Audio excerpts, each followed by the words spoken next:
talking to the kids about leadership, talking to kids about financial management. Full time, I'm with Five Guys, and I don't know how long ago it was probably like 5 or 6 years ago. And I'm coaching my clients are, for the most part, 40, 50, 60, 1,000 plus in interest. More than the cost of the loan, the original loan amount. Right. And the kid was looking like, that don't make sense. Why would you do that? Yeah, why would you do that? Go My up north? Vision for this is I want to put 1 million kids through a generation.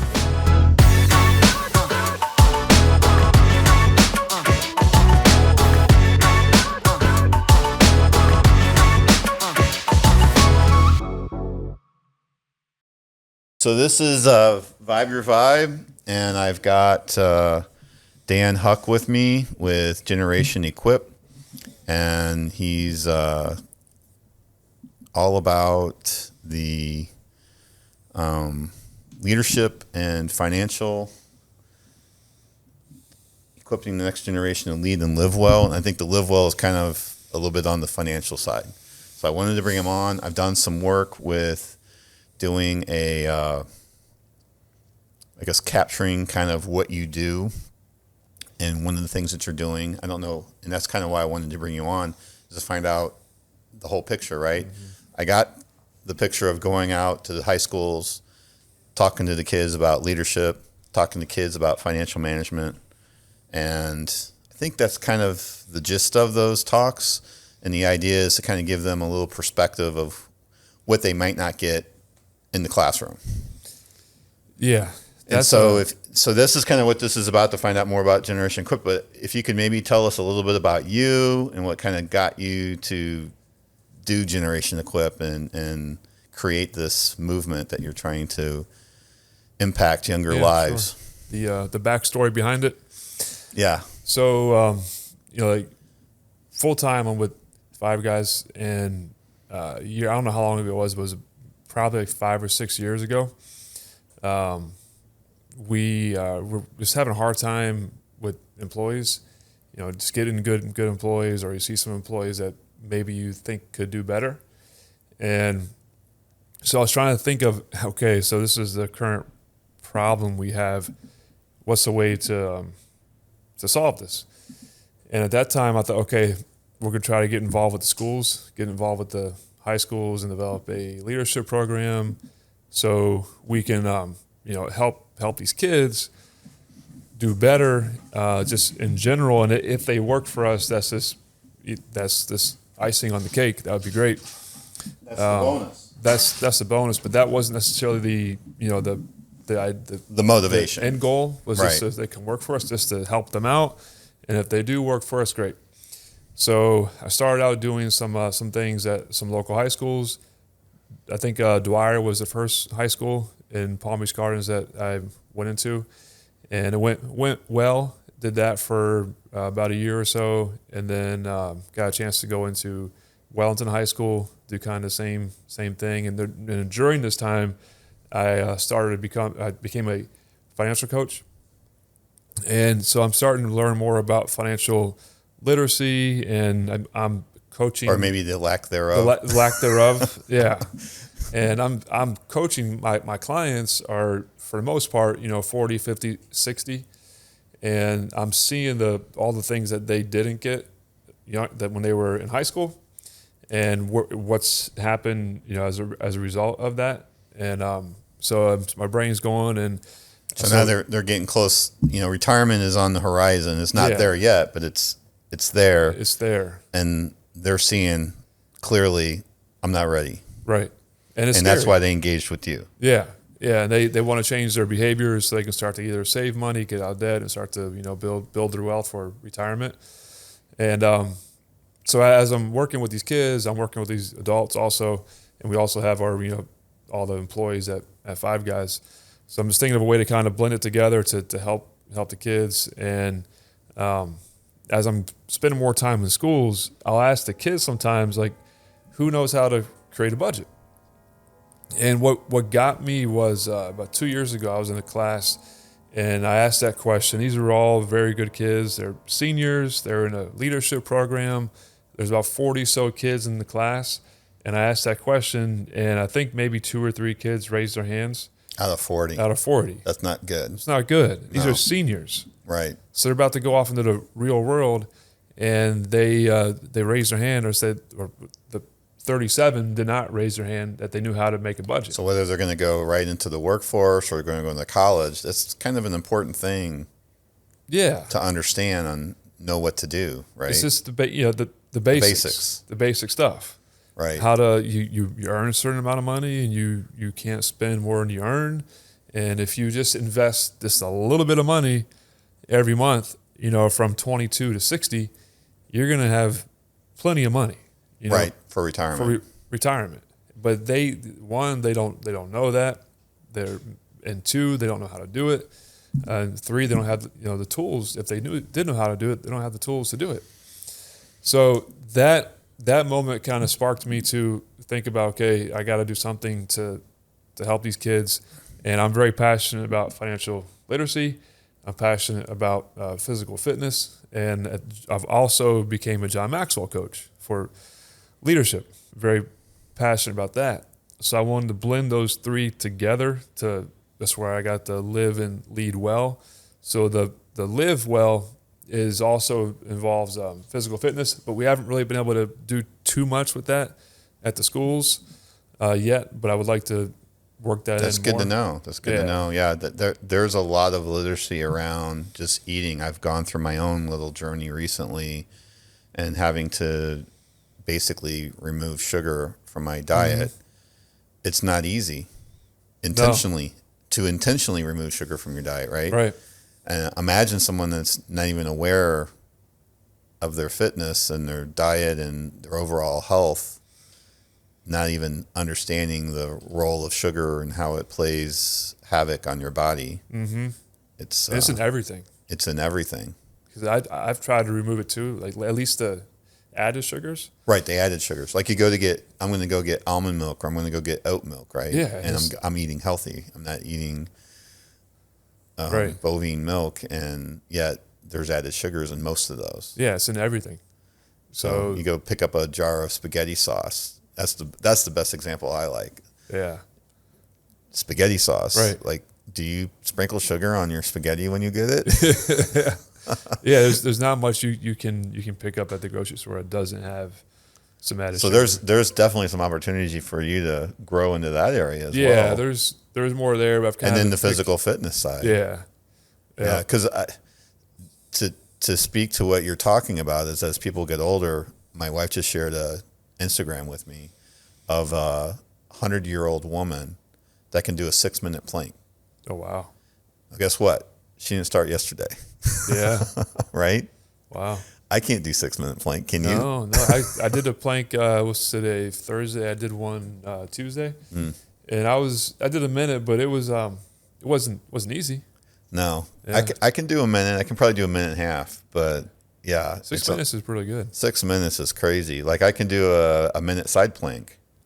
I could probably do a minute and a half side. If I'm doing one, I could probably do a minute and a half. Maybe I could stretch 2 minutes, but 6 minutes on It's a a long plank time. is a long. And then she's on, like the girl that interviewed her. She's trying to keep up. She's getting out of breath. She's some young 20 to 30-some-year-old something that looks healthy, right? She's Right. not overweight or anything, and she's struggling. Yeah. And this woman's just just answering the questions, no problem, just hanging out doing my 6-minute plank. That's really good. So yeah, I'm not anywhere near 6 minutes. yeah. So One anyway, day. yeah. So yeah, fitness is definitely, I think, something that's missing. Mm-hmm. I mean, as much as they talk about it, right, in school, and they have the athletics programs, there's still, I guess, a lot of kids that just fall through the cracks when it comes to fitness. Well, I think it's the same thing with finances. They now in Florida you have to take a financial literacy course in the high schools, and they're doing that. But I think still people just fall through the cracks. So that's where I'm trying to fill some of that gap as much as I can. Right, and you're not, and I kind of like your attitude on it, because you're not like, you guys suck, you're not doing a good job. That's not kind of how you're coming at the schools. You're just saying, No. you're stretched so thin, you're trying to cover all the bases, you've got all these requirements that you have to do to get these kids to pass the test, to get through the grades. Where do they get? Yeah. That's kind of the message, right? Where do they get this information? How does the school deliver this, right? I mean, where's the time involved? I mean, I know you only go speak to the kids for, what is it, 90 minutes? Yeah, we get 90 minutes, maybe a little But under I guess 90, 2 hours. it's kind of like, I guess the way I look at it is like when I go to the gym, right? If I go to the gym, maybe I didn't get the best workout, but I always say to myself, well, that's better than zero. Yeah. Yeah, it's better. So than your nothing. 90 minutes is definitely better than not getting anything or not having any kind of exposure to it. I mean, maybe it sparks some of the kids to go out and do their own research, right? And Well, the coolest thing dig is into it. It was Dwyer High School, and I was speaking there. This is probably like 3 or 4 years ago. I was speaking to a group of, it was a business class, I think, and one of the kids came up to me afterwards, and he remembered me from a different class. I think it was from his middle school that I had a chance to speak to before that. And then so he remembered me and remembered what I was saying, and he was like, "Oh, thank you for coming and appreciate what you said." And I didn't forget about it. And I saw that kid again at Dwyer before he graduated. So it's cool to see some of those kids more than once, and that's happened at Park Vista too, where I'll get to see some of the kids when they're juniors, and I saw one of the kids there this past year. He was a senior. That's great. So you're making an impact. And they remember. Yeah. Right, they remembered. Yeah. Right. So if that's it's huge. just one, that's one. That's One a is win. it's a big win, right? Yeah. Even one, and now you've got a couple, right? That you remembered. Yeah. Going to talk. Yeah. And I'll see him out and about. Like I saw one girl at took the boys to one of those trampoline places. I think. I know what you're talking about. Yeah, yeah. And she was working there. And I said, "You go to Wellington High School?" She said, "Yeah, that's me." I said, "Oh, good to see you." So they, it's interesting to see them when I'm out around town. Right. So how do you develop your content for this? Is it the same content over? It seems like it's been a little bit different for me from the few that I've seen. Yeah. Do you create content like each year to go out to the different high schools? Is that kind of how you're doing this? Yeah. For Wellington High School this past year, I was able to go in about once a month to the same class, and I would go in 1 month and talk about budgeting, go 1 month talk about savings. 1 month we would just do Q&A. So I had different So you have different programs content depending on for what each- the administration is going to give you access to. Yeah, That sounds like a really good program where you they- can go they let once a me- month. I just kind of created my own content. They let me come in and speak to the kids. So you're going to the same class and you're able to build Yeah. month over month. Mm-hmm. Is that like all year during the school calendar? I year? went there probably maybe five times. 5 throughout the times. school year. That's really awesome. Is Yeah. that what your goal is then? Not just these. So I just recently saw you. Was it Park Vista? Mm-hmm. Park Vista. So is this a series of talks that you're going to do at Park Vista, or was that a one time? The Park Vista. So that was our Generation Equip conference. Okay. So that's more of like a one-time deal where we go in there, and we had a couple speakers also come in, and the idea behind that one was we have a speaker on leadership, a speaker on personal finance, and I wanted to have a speaker on fitness. So that was our second time doing that conference. The first one was at Wellington, and we actually had a personal trainer come in and talk, and then we had a leadership talk, and I did finance. And then at Park Vista, we were able to get Caleb Wesco come in, gave him more of that motivational, inspirational talk. And then I did personal finance, and we had Brill do a talk on leadership. So we didn't really hit the the wellness component too much at Park Vista, although Ian from the Y, he spoke on that in the beginning for a little bit. So we at least touched on it.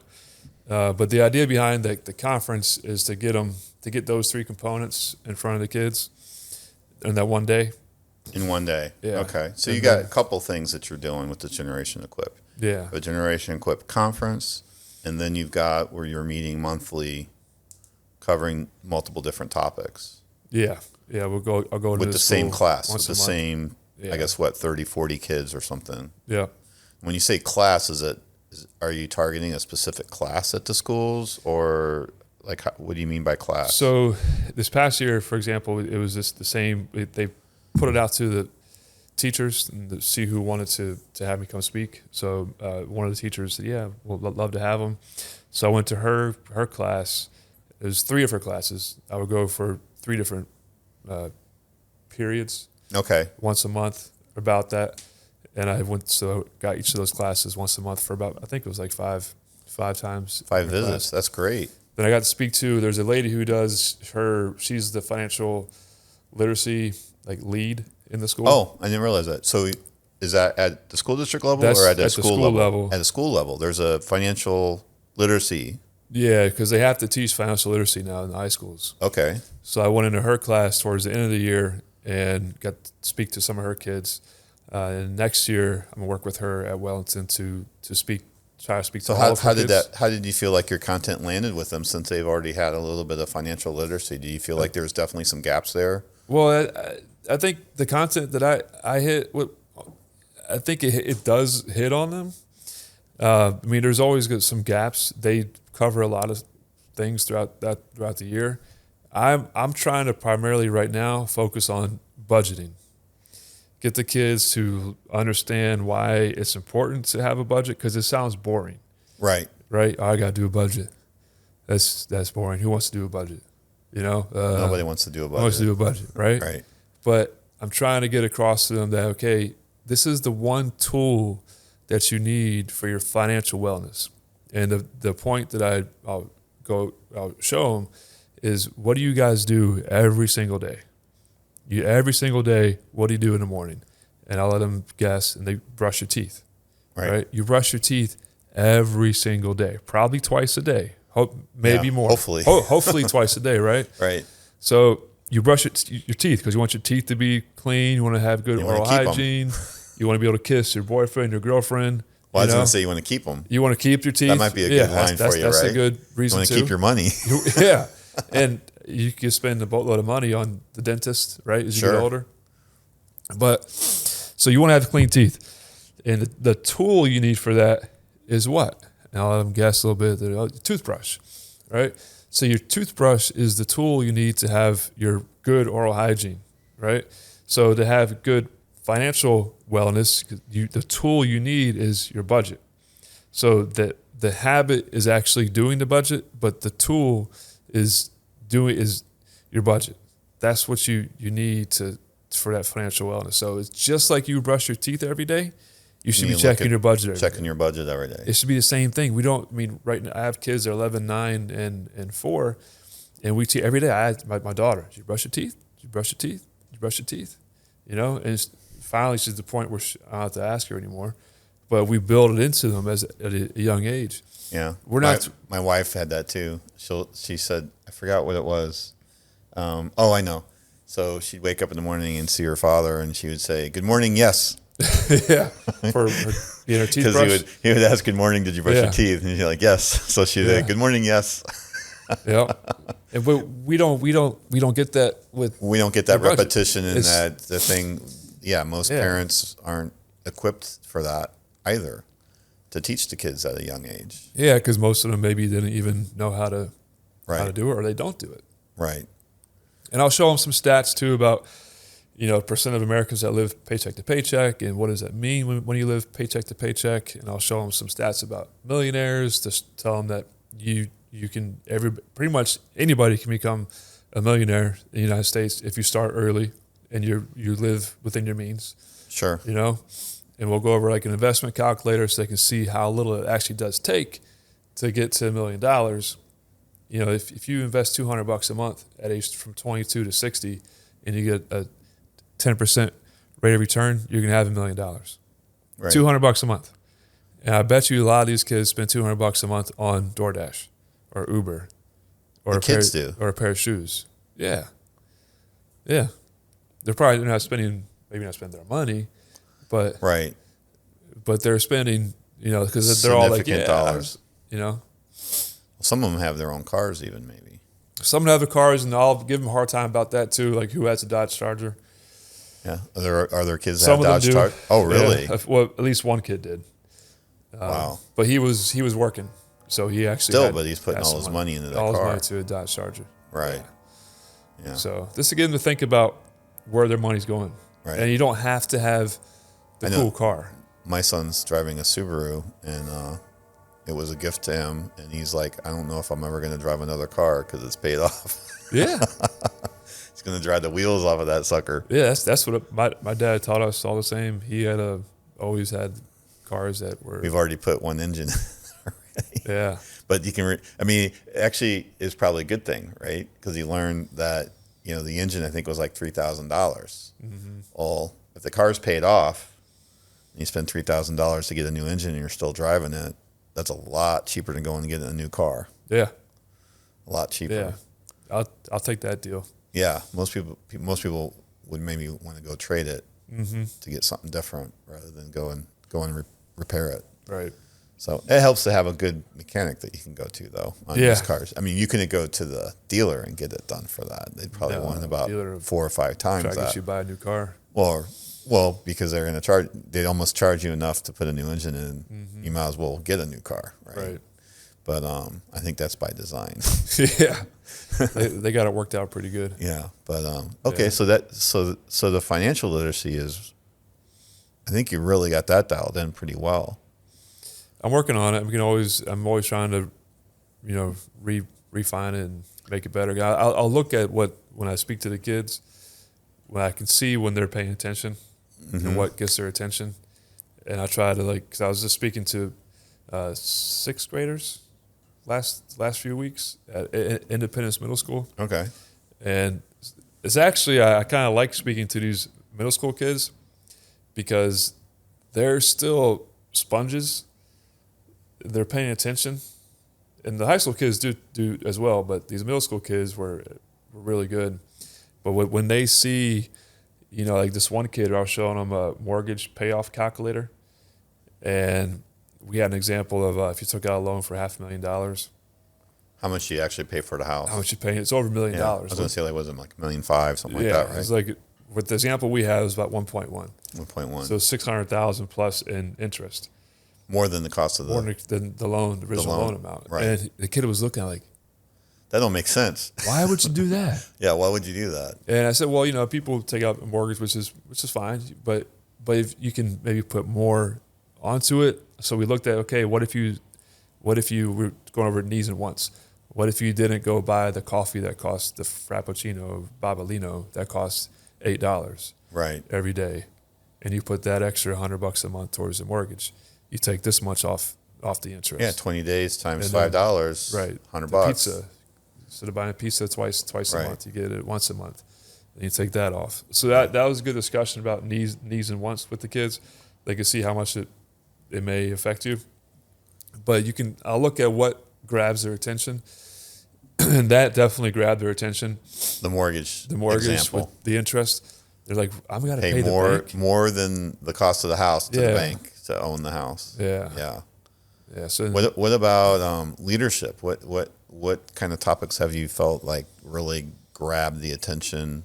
I saw, in the one I saw at Park Vista, and I understand it's the conference, so it's not necessarily these other sessions that you've done, but I think, unless have a bad memory, I remember the financial literacy part. You talked about how many people up there could be millionaires based on how much they were making.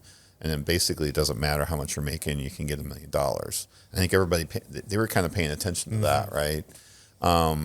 What about the leadership though? Do you do like a participation example for leadership, or I think you did a little bit, right? No, you did do that. I did. Because you had the guy that was the bad leader and you had the group of kids, and at the end of the example, the bad leader was by himself. yeah, And the good leader had a whole team. he had the whole team. And So the bad leader kept having to rehire and hire and hire and hire again. That was the example. Now I do remember that. That was pretty. You feel like that landed pretty well. Now that I'm talking it through, I remember myself that example. that was the second time I did that talk. I did it one time at Wellington, and I did it at Park Vista. And I think both times it landed well because that's based off of one of John Maxwell's books, the 21 Qualities of a Leader. Okay. And there's 3 of them, 3 qualities that Maxwell said were like the three foundational, and that was generosity, commitment, and character. So then I went through those three different qualities in that talk, and it gave examples of some of our leaders at Five Guys who have commitment, who have character, and are very generous. We're not talking about money generous, but time generous, right? Attention generous. And time is the most valuable thing you have, right? And then the number two thing, in my opinion, is your health. Yeah, because if you have your time, and then you have your health, you can get your wealth. Mm-hmm. Yeah. If you don't have the first two, you're not going to get the third. Right. You actually have to have your financial literacy before your wealth, but you gotta have that time and you gotta value it. But someone like Brill, as you were saying, very generous with his time. Yeah. Brill's a great example, and we have a lot of those examples at Five Guys. We got a really good team, but Brill is one that definitely sticks out. Stands out. Yeah, I remember. I forgot if it was Brill or Bruce.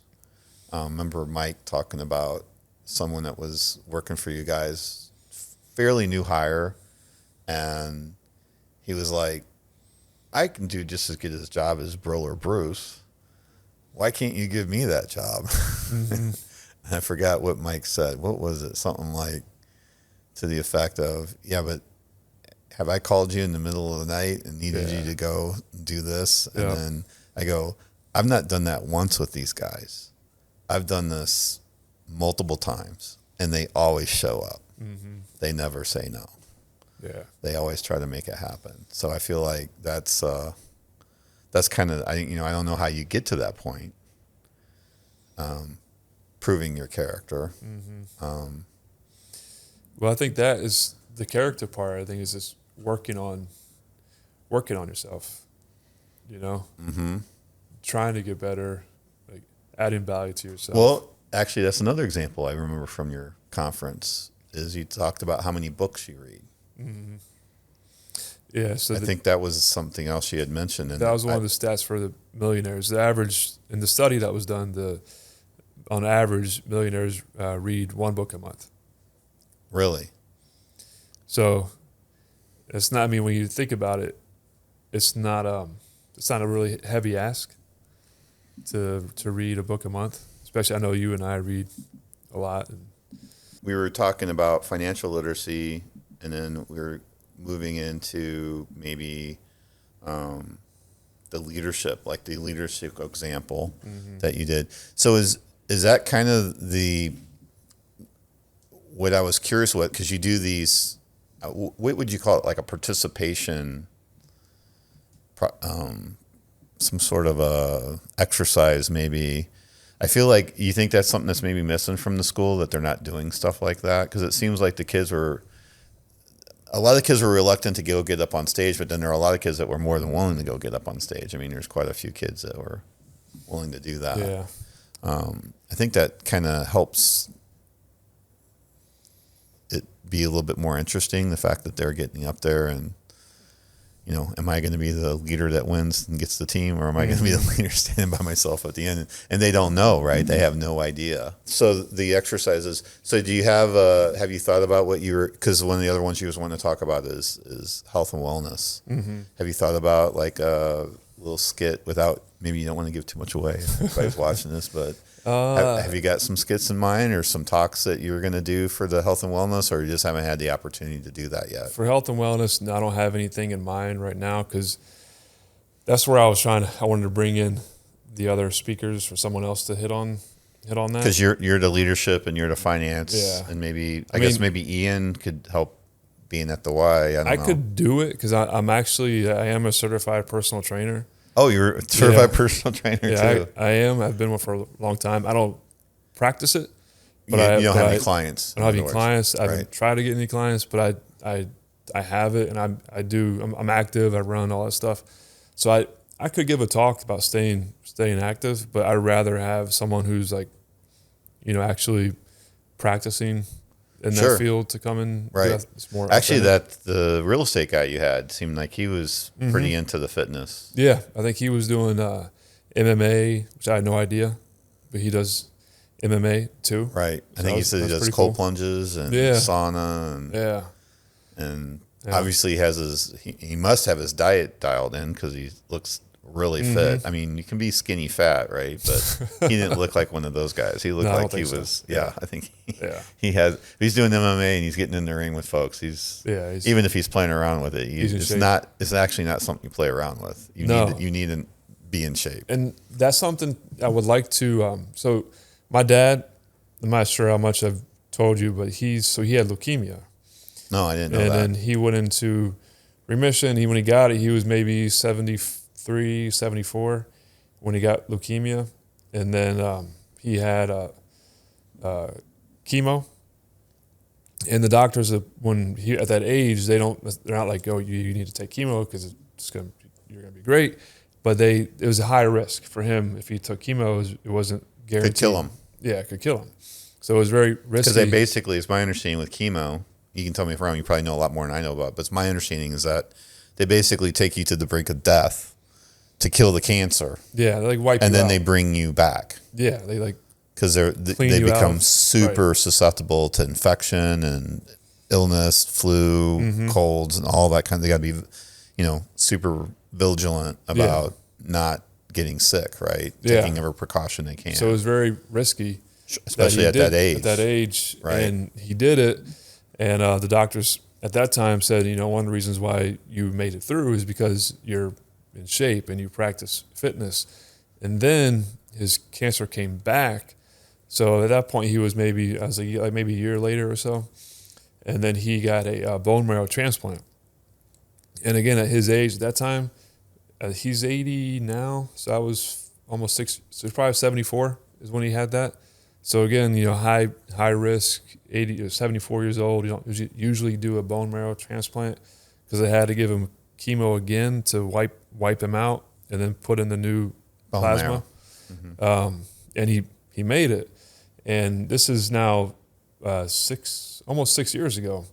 And the fact that he's made it this long, he's like that very minute statistic that actually makes it that long after 5 I had no idea years. about that with your father. Wow. And so he's a fit, he works out? He works out, he walks, goes to the gym, and he always instilled in us from a young age, for him it was always take care of your mind, take care of your body, and pray, God. So those are the 3 things that he put into us at a young age, myself, my 2 brothers, and my sister. So I think a lot of this comes from him too, is that getting that at a young age to take care of yourself and your physical fitness, mental, and spiritual. Those are his three things.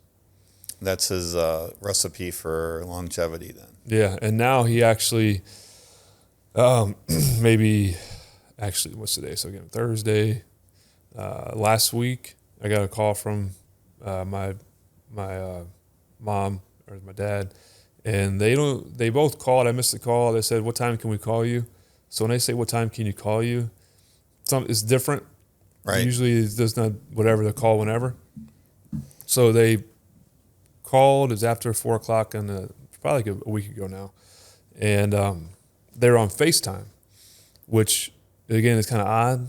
They wanted to FaceTime me, both of them, and they say Dad's been diagnosed with Alzheimer's. Oh, no. So now he has Alzheimer's. But the doc said again, like the fact that you're fit, your chances for this to prolong the downfall is good because you're in shape. So keep exercising. And he just asked me over the weekend for some core exercises. So he's going to be doing the plank and all these things at 80 years old, just to stay fit with all the stuff he has going on. So that's how important fitness is, for I think for everybody, but for me, is when you're in shape, it just helps you in so many ways. 100%, yeah. It also helps having your diet dialed in. Yeah. As well. I've just learned that. I've gone through a really rough patch with my gut health. And it's been about 9 months now dealing with this. And been working on it pretty hard, and then I just had to completely start eliminating the different kinds of foods. And so I'm like about a month and a half into this, and but only 3 days into actually having a clean diet, because I was having some supplements and found out that they had ingredients that weren't setting well with me, and so it took me basically a month to get that all dialed in, and now I'm finally dialed in, and it was shocking to me that I could notice the difference that quick. Mm-hmm. Like just in a couple of days of not having food we're not talking about anything really bad. Like what I eliminated was rice. Just, body doesn't like rice for whatever reason. Right. So I'm not allergic. It just doesn't like it.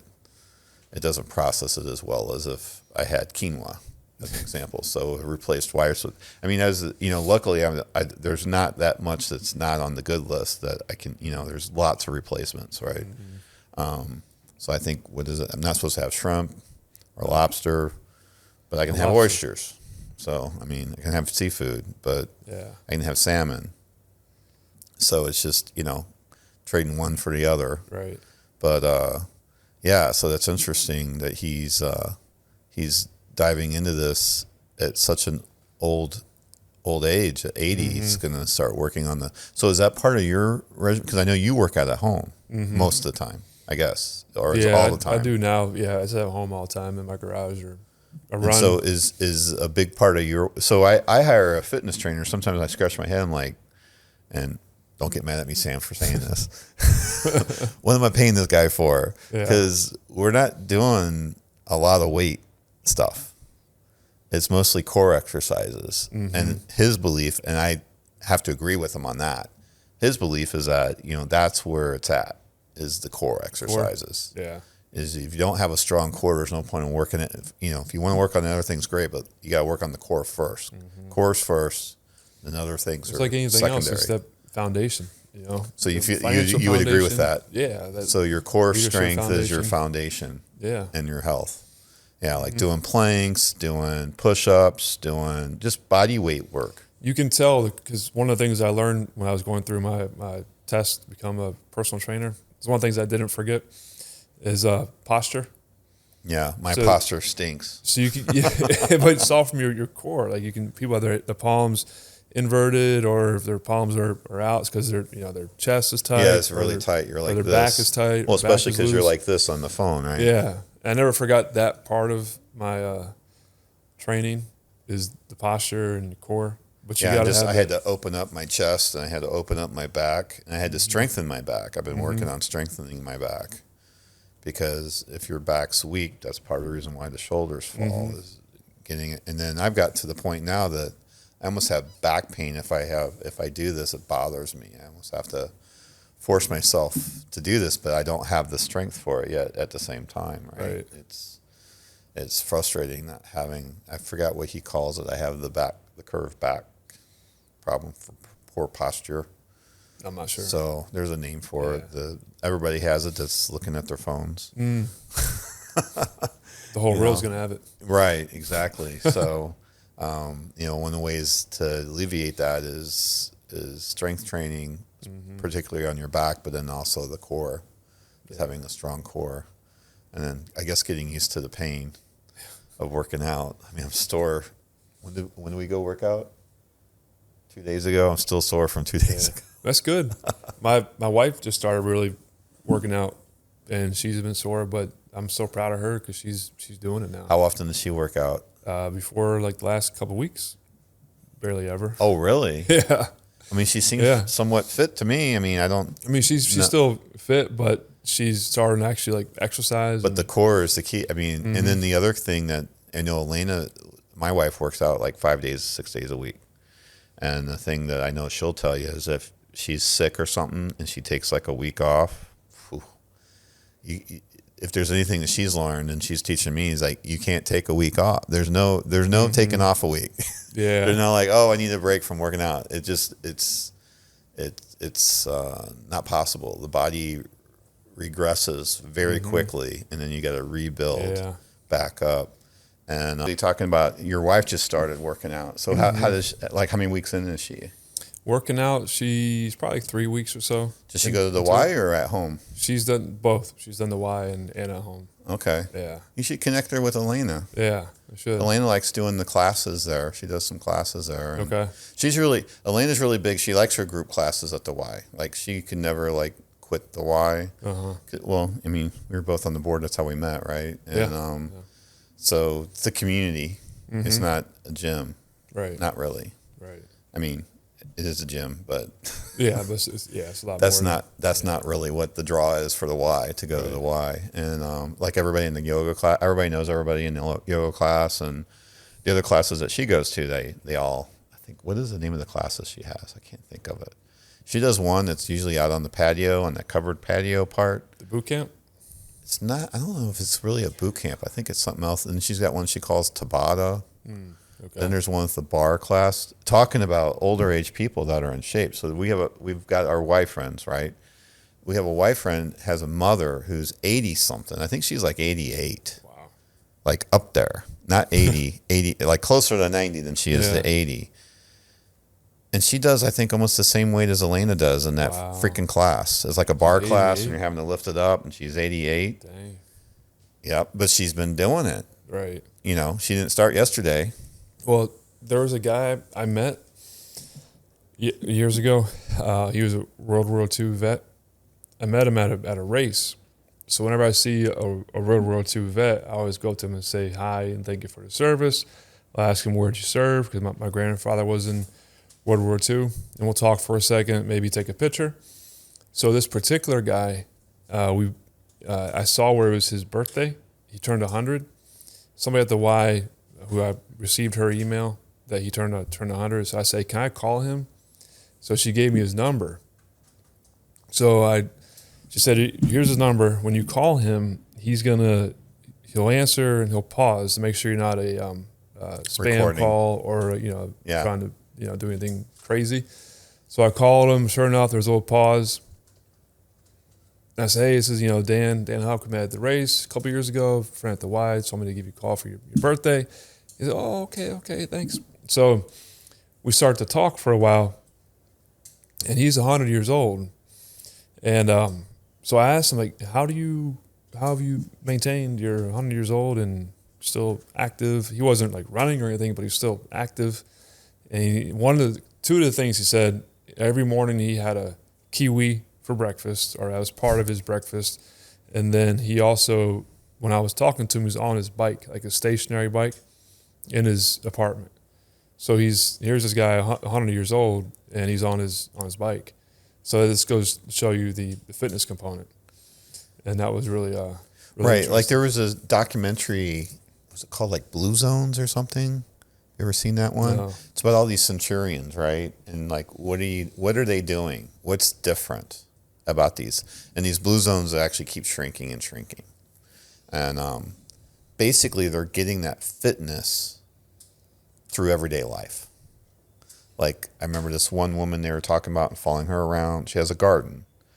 Well, she's out in the garden. She's probably doing 100 squats or more a day in the garden. Yeah, it's body weight, but it doesn't matter. She's doing like 100. Right.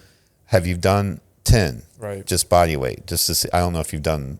You probably wouldn't be that big of a deal because you're in shape. But I'm saying if you just took some random person off the street and says, "Can you do 10 body weight squats?" They'd be like struggling probably by 3 or 4. They probably can't do it. Right. And this woman's doing it 100 times. Every time she goes out to her garden, she goes down, she squat. Not only is she squatting, she's stretched, right? Right. She can actually squat flat-footed.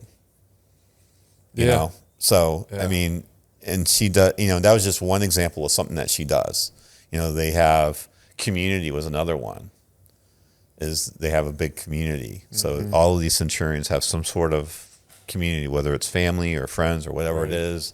They have something, human connection. Yeah.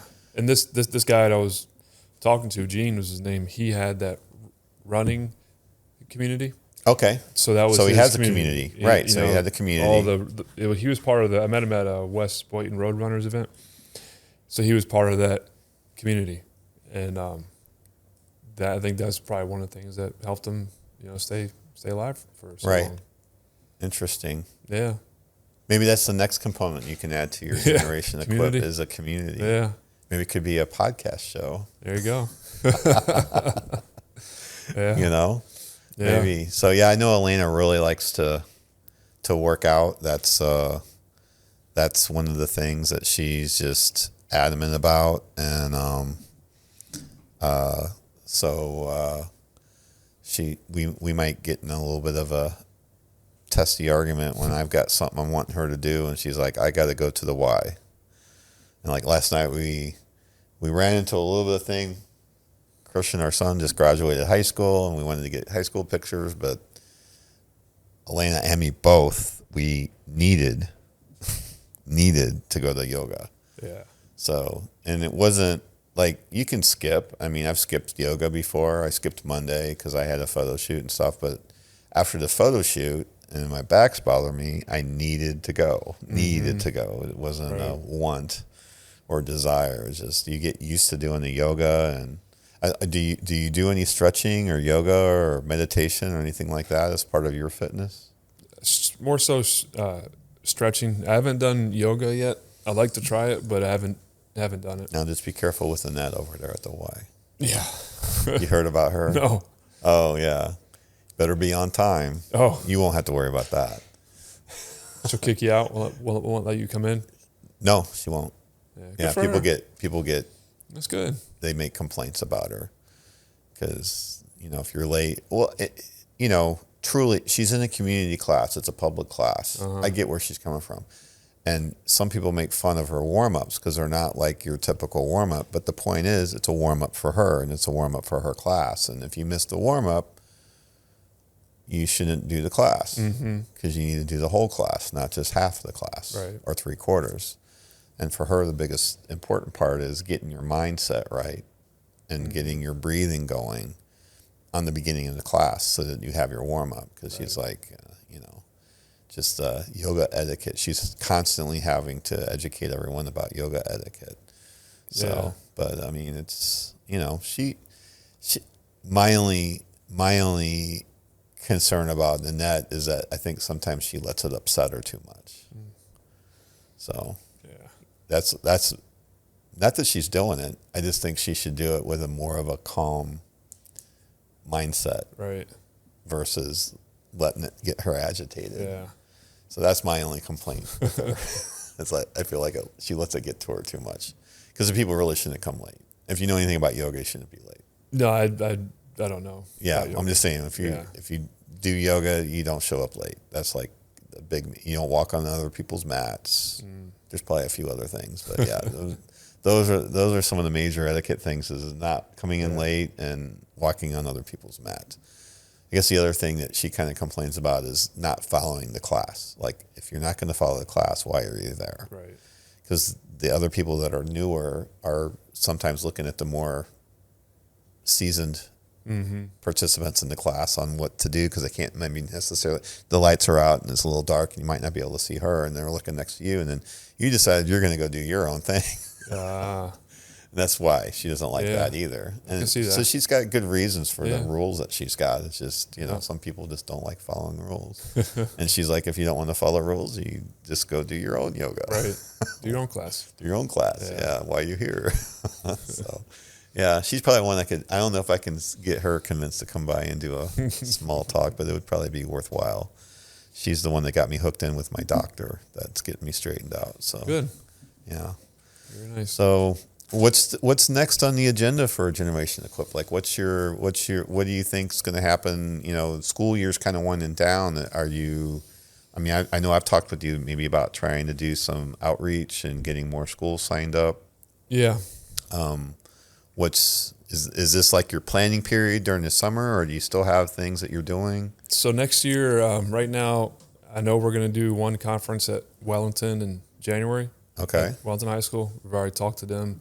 Have to get the date figured out, but it's going to be in January.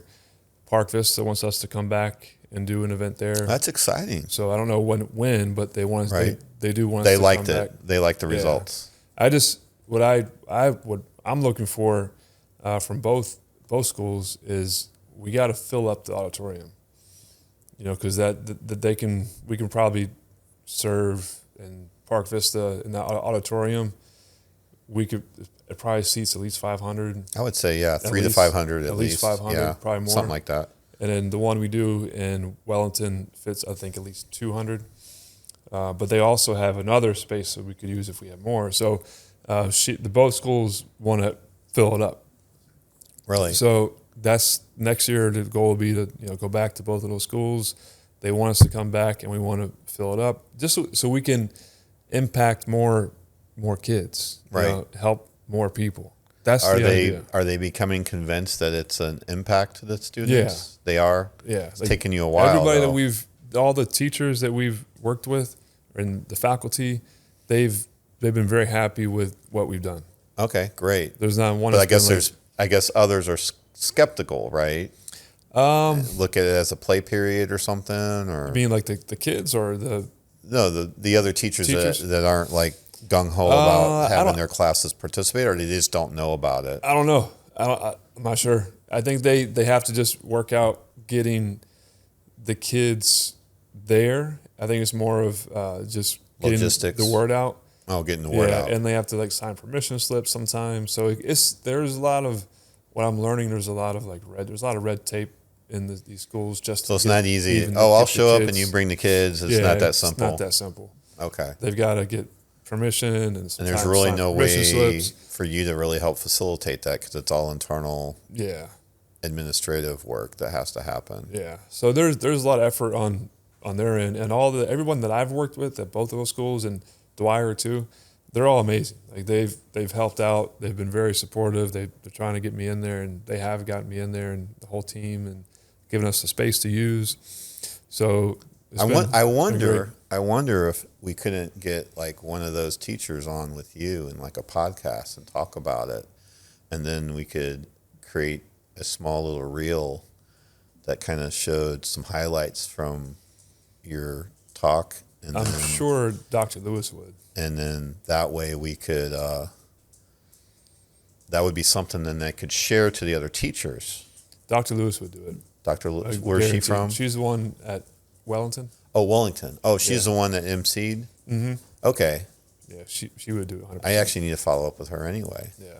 That'd be great. Mm-hmm. You think she'd do that? Oh, yeah, because I think she has her own podcast she's trying to do too, so she would do it. Okay. Yeah. Are you up for me helping facilitate that and make 100%. That happen and have a little less technical difficulties? Yeah, that'd be cool.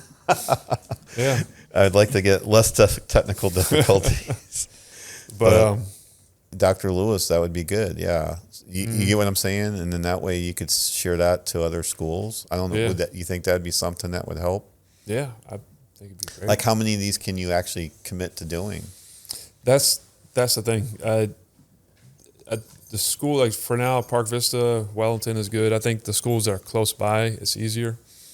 I want to maybe try to reach out to, I always say the name wrong, Dr. Jacqueline. I think I'm saying it wrong. It's a new high school out west a little bit, but I'm pretty sure I could probably get in there. Okay. So I think you want to keep it local. It's just easier logistically to keep it local for now. But 3 to 5 schools would be. So is your vision to expand this beyond? Maybe get some help from Brill. I don't know. Go up north. My vision for this is I want to put 1 million kids through Generation Equip. Okay. So I'm gonna need to do more than just the conferences. 1 million. That's a lot. It's a lot. But that's the ultimate. How many schools would that be? Have you figured that out? It would be. It doesn't have to be in the same year. Okay, it could be over 5 years, say, or 10 years. But if I kind of counted up, not an official number, probably around like 5,000 or so. 5,000 schools. 5,000. To this point, I've probably hit about 5,000. Oh, you've hit 5,000 at this point already. Okay. Around there. Okay. Roughly. Over the last couple of years between the middle schools and the high schools that I've been in. And so, but if I can, over maybe the course of 10 years, if I develop this after school program I'm gonna start it next year at Chris McAuliffe. I've talked to them, and they want to bring me in there to do after school. So if I could do an after school program at a couple of different schools, and then maybe it turns into something that I have someone else helping me out over here, or I do it Zoom where I could be at maybe all the schools, where I could hit all the kids in Palm Beach County or high schools or whatever. So you start looking at you should be able to find somebody that's both John Maxwell and, because you follow the Dave Ramsey financial literacy kind of program. I don't know what they call it, but is that what it's called? Or it's the Ramsey method. The Ramsey method. Ramsey so you got way. the resume method. So you could find somebody else that's trained in both of those, right? And they could join your team, maybe. I don't know. Yeah, there are other Maxwell coaches around. So that's Brill's one and Siobhan is one, and there's some others. The Ramsey coaches, there's not as many of them around, and not as many that want to put the time into doing what I'm doing. But I think if I'll have to develop like the academy online where I could do it have a program where they just come into the Muddy Network, do it that way. Because if I do that, then I can get kids anywhere. I can get kids in Washington State, right? So I think that's where I start. The online is probably the that's where I way start to go getting to hit that million. But I think I could do it in Palm Beach County too, or at least. Well, how in many South students Florida. are in Palm Beach County? Well, that's what I don't know. I don't know. Yeah, But if there's maybe 3,000 students students per high school, around there, probably something close to that. around Yeah, 3,000 per high school, and there's probably I counted up the high you're schools. talking all grades. Yeah, I think middle school to high school, I think, is my target. Mm-hmm. The middle schools, I like the idea of targeting the middle schools more now after spending more time in the middle school last few weeks. Hence the after-school program. Yeah, that you're working on. And the principal at Chris McAuliffe was very receptive to doing it. So we're going to give it a shot next year. Hitting them young. Yeah. Getting started. When they go into high school, they've got that foundation to it, so it's not something foreign. And they... Well, and there's one thing I want to talk about that, I don't know. I look at my life and I look at all the different jobs that I've had, and I feel like, and maybe this isn't one of your goals and what you're trying to do, but I'll have to say I think it's an ancillary benefit. If kids can learn about leadership and what good leadership looks like, they can avoid a bunch of bad jobs and a lifetime of working for bad bosses, bad companies, bad leadership, stifling you for decades, and never really understanding why you can't break free and grow from it. I mean, I don't see you limiting anybody. I mean, Brill's the prime example. Is anybody limited in NPR? No. Yeah. They're only limited by themselves and their own minds. Right. Dan's not going to hold them back. Mike's not going to hold them back. Right. And so many companies I worked at would hold me back. Kirk's really good at this. We're just going to keep him there. We don't want him to go away. Keep him in his box. In his box. Yeah. Right. And, so many times I didn't see that, right? Mm-hmm. And, and I guess what really prompted it, I saw somebody that was a coworker back when I first graduated college at a job that I had, and he never made it beyond, and maybe he had no desires, but he never made it beyond the position that we both had. Right. And then retired in that same position. There was no growth pathway, and that was part of the reason why I left, and they just didn't understand why I left. I'm like, there's no pathway here. I can't see where I can grow here. I'm limited on my growth, and you haven't created this picture for me to understand how I'm going to grow. And you just want to have me here, worker bee, and make your dreams all come true. And that's great now, but I'd like to see some sort of vision on where I can go. And so I think if you can teach kids to understand what good leadership is, I think there'll be big benefit for them in their lifetime if they really take note and pay attention and maybe do some of their own reading, right, and learn more about what good leadership actually is. I think John Maxwell does a good job of that. Mm-hmm. So Maxwell, the foundation of his leadership is values. So once you understand what you value, that can help you with your leadership and help you. So if you go to this job and they don't share the same values, you might pick up on that. To your example right away, it's like, it's not a good fit.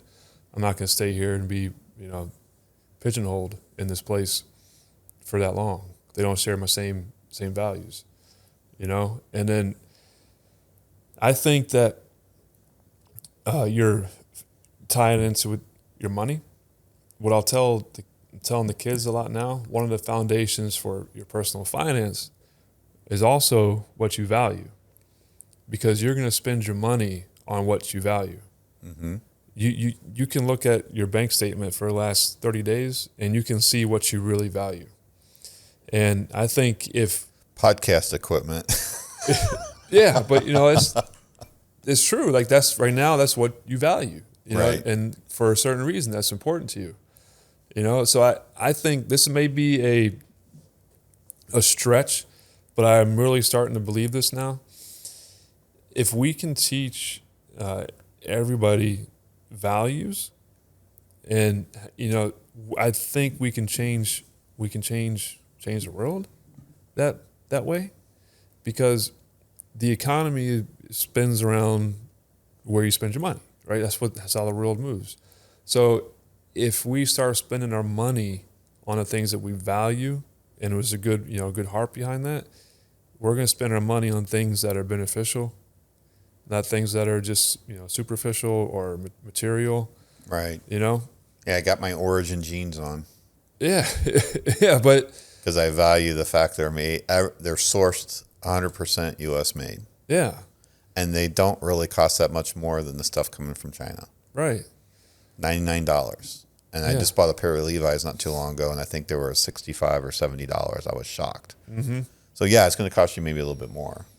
But it's a reflection of your values, and if they're going backwards on that, if you're using the budget, you're going to budget according to your values. Right. So it doesn't matter that it costs more. So we build that foundation. Okay, right. I'm starting with the budget. Right. And now I'm fitting in my budget the things that I value.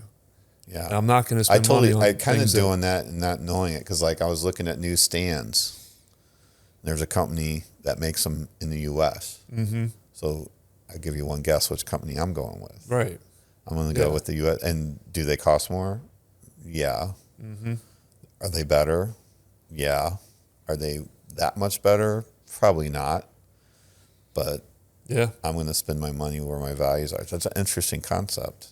Yeah, it's people don't think about it. I mean, if that was how we spent our money 100% strictly, we don't buy anything from China. If people knew, wouldn't buy anything. If they knew all the backstories. Yeah. And not saying that, the United States is perfect we either. probably wouldn't want an iPhone or an Android phone either, knowing everything that goes into that. There's a lot of things if you don't know. You go behind the scenes. I mean, I don't know. And, but, right. And but I really, unfortunately, we're oblivious to it. We don't see it. It's like buying a piece of beef in the grocery store. Mm-hmm. It's all wrapped up in a white cellophane and white styrofoam with cellophane wrapped around it, and you don't see the cow. Yeah. I'm not proposing to go vegan or anything like that, but I'm just saying, I think it's a little bit more impactful if you see the source of everything versus just it all in a fancy package with a bow on top, and you unwrap it and, oh yeah, here it is. Right. Whether that's a phone or the food you're buying or anything. Yeah, the food you're buying, where you spend your time, Yeah, I spend a lot of time at the Y. Right. Or the gym. That reflects your values. Right. Right. You value fitness and. Well, yeah, when you wake up and you realize that you only get this one life and you only have this one body, I can't go trade it in. And we don't have that much time. I look at my dad now, because, he's been through so much, and I just turned 42 a couple of days ago. Yeah. So you're halfway there. Halfway to his age. And that's not a lot of time. So I want to spend my time on things I value, and like doing like working on this to make an impact on the world and leave a legacy and live beyond my time. But By leaving a legacy. yeah, Interesting. You didn't mention that yet. yeah, Yeah. The legacy you're going to leave by building this. yeah. I mean, I really think you're quite motivated and dedicated to this generation of Quip. I could be wrong. I think you finally put a name on it, right? Because you've been doing it for a while. I've been like doing internally it with with NPR. the employees and in the schools, and then about And Dan's very humble, everybody. I'll look at the camera. Dan's very humble. He won't. I'm just going to throw some. He's probably helped. Maybe I'm wrong. I know not financially, but you've probably helped a few people buy homes. yeah. I mean, not with giving them gifts or anything. No, but not yeah. giving them money, The but best giving thing- them. But you gave them the financial foundation of knowledge about this budget and finances, and that you can do this. Right. You're not limited because you're not making $200,000 a year or 150 or 100,000. I don't know what the guys at Five Guys make, but anyway, they're not making over 100,000 a year, I don't think. Well, But they're still going out and buying homes, and they Yeah. seem quite excited about it too.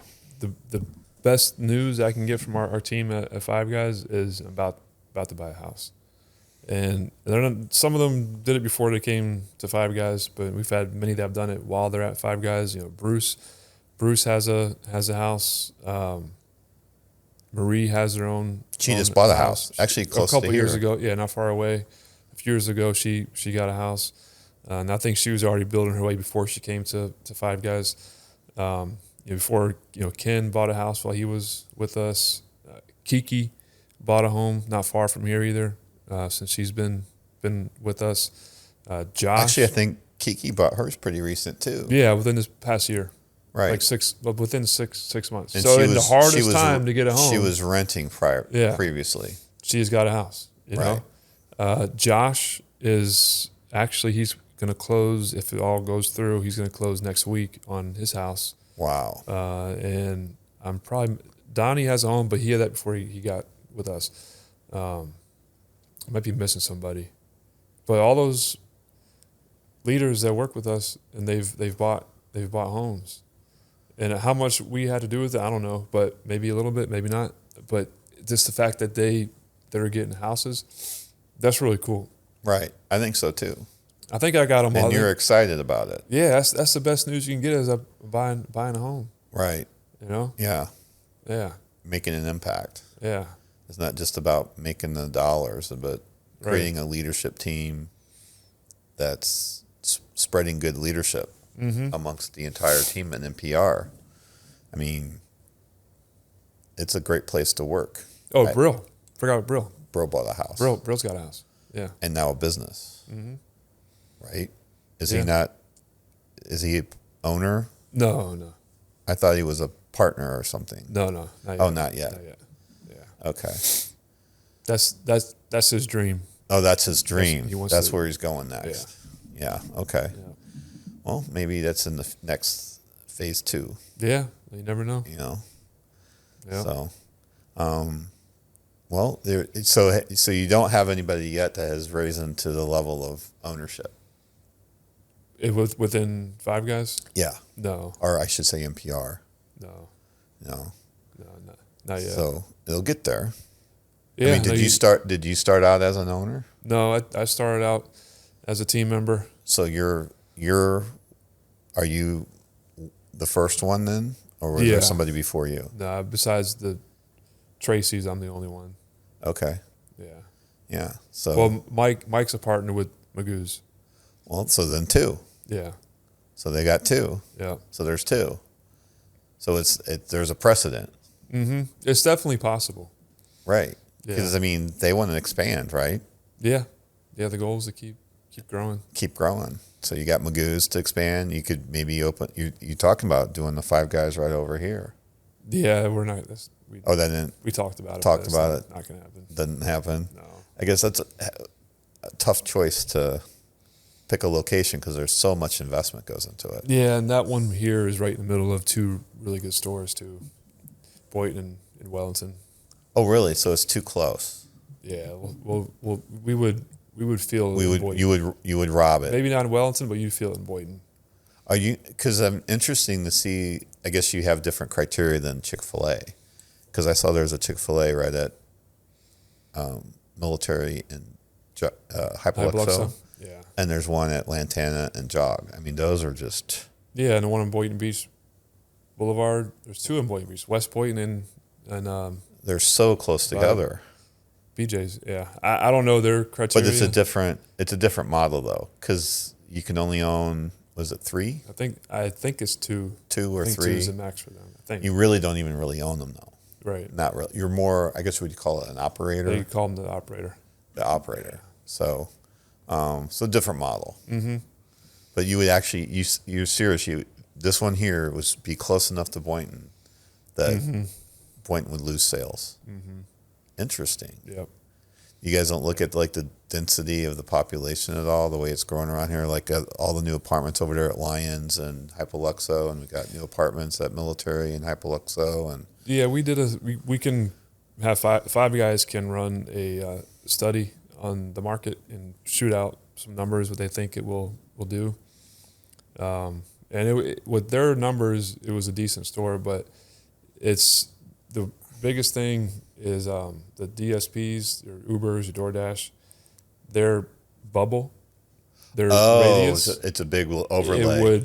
It's a big overlay. It was a big overlap. Oh, I see. So that makes sense. You order now. Now that you say that, now that you say the DSPs, You can order five guys now from the store in Congress, but if we open there in the corner, they're going to force that to go over to here. Come from there. Oh, I see. And from my house, one time the internet was down, and I live not far from you. So if I order five guys Uber, it goes from the Congress store. One day the internet was down. I got it from Wellington. Interesting. Yeah, so it was really still big. within the reach. Yeah. From the Wellington store, because you guys seem to have a little bit of a gap from what is it? The most on the south side, the most north one is Wellington, then all the way to Gardens. Palm Beach Gardens, yeah. There's no need to have one in between. We've looked at going back to West Palm, but it's really tough to make that decision because we've had two stores in West Palm Beach. Oh, really? That you've closed? Mm-hmm. The first store was in Village Commons, and that one closed down. And then our last store we opened was actually wasn't last. Last was Del Rey. Before Del Rey, we opened Clematis Street. Right. I've been to that one. You went to that one? I want to say that I saw you there. Probably working. Yeah. That's probably when we first met. Could be. Yeah. You were probably working a lot. Yeah. That's when you were still working, right?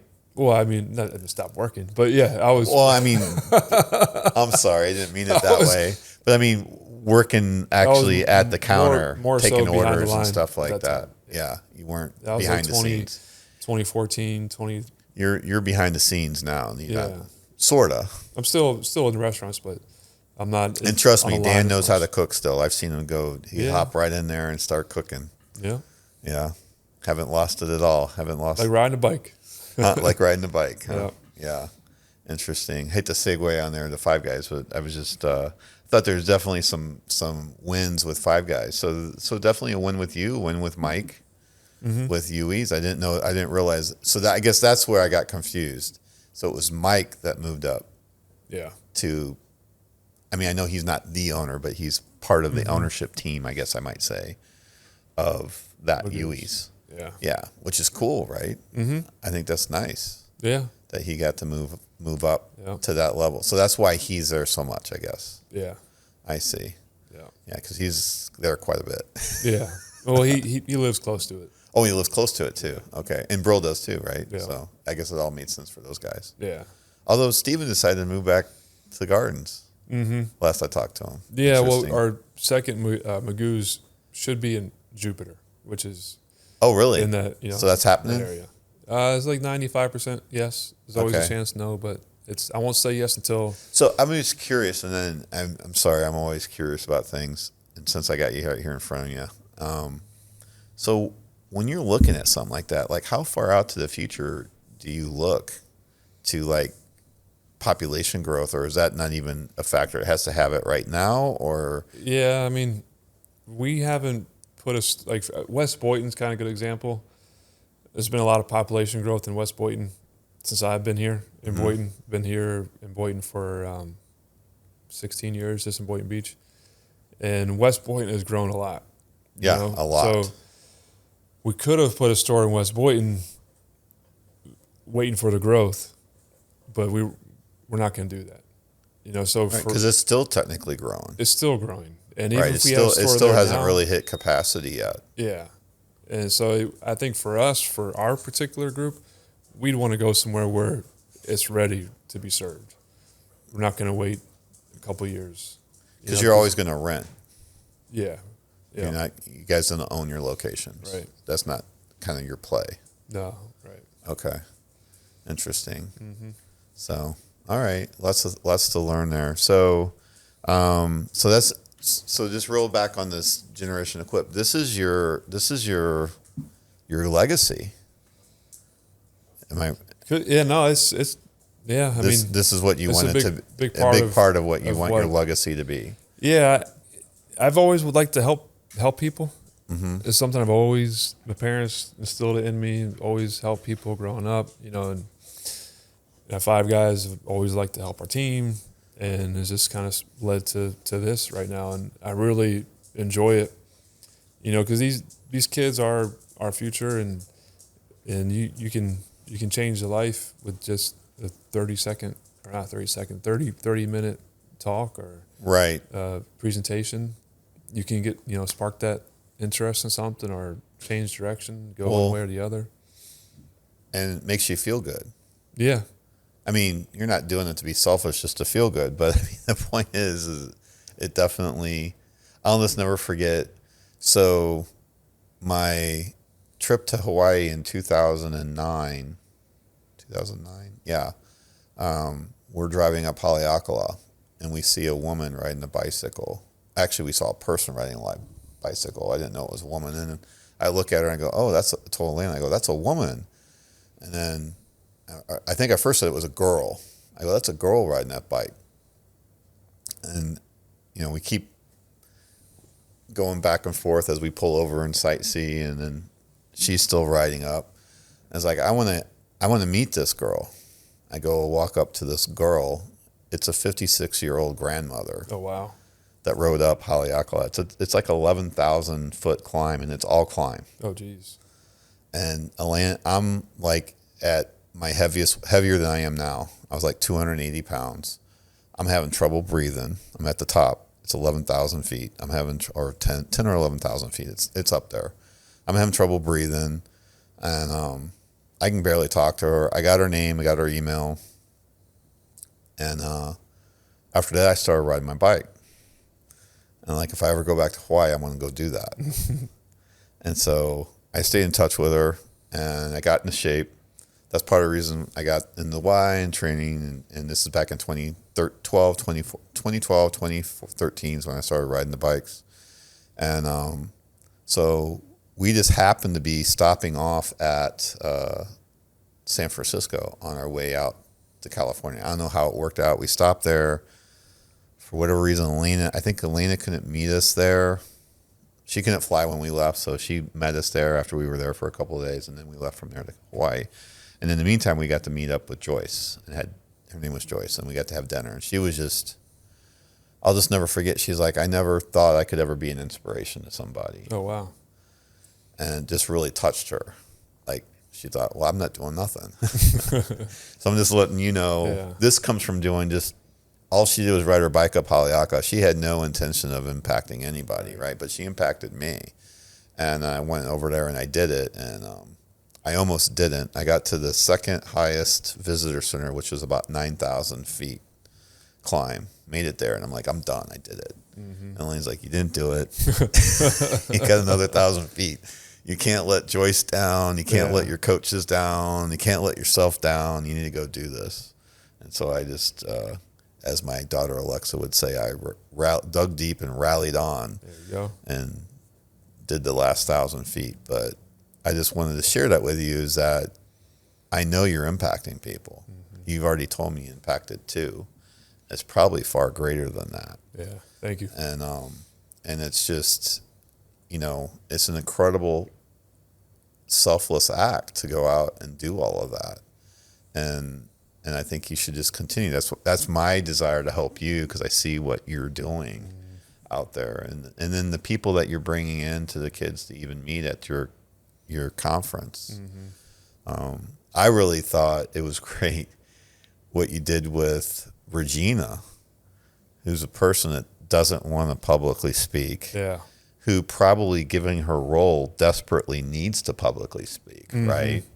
And she did great. I think she did way better than she ever thought she could. I just think she needs to get the thought out of her head that she can't do it. Yeah. I think she's got some, what's it called, limiting beliefs around her ability to speak. I mean, I'm not saying she couldn't do better, but I thought, considering that was like, I don't know, was that her first time getting up in front of a crowd? Or She told me it was her first time doing something like that since, I think she said since college. Like it's been a long time. She's a long way from college age. Yeah, and she did a really good job. She did great. Adjusted to the environment, and she did a really good job. Right, and then she kind of saw that they liked the swag, and she took advantage of the swag. Yeah, I thought that was, maybe that's something for you to take note of. Took note. Yeah, they love the swag. Like stuff. You can give them a blank T-shirt, and they'll get excited. A blank to get excited about it. Right. And she was not supposed to be there.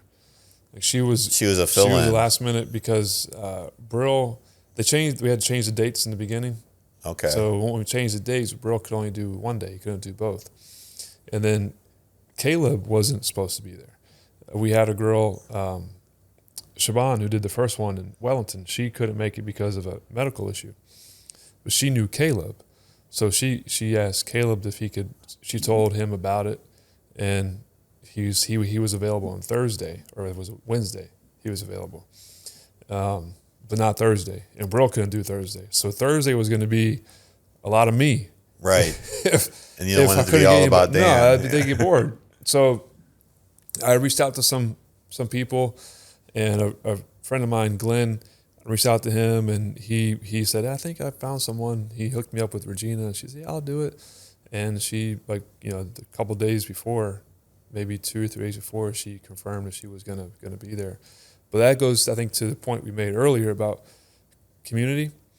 None of this would be possible if not for all these other people that helped make it happen.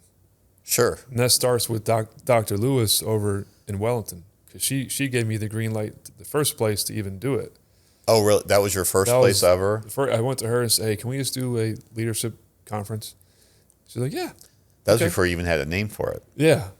And came up with the name and everything. And so she was the first one to help us get it, and then Brill.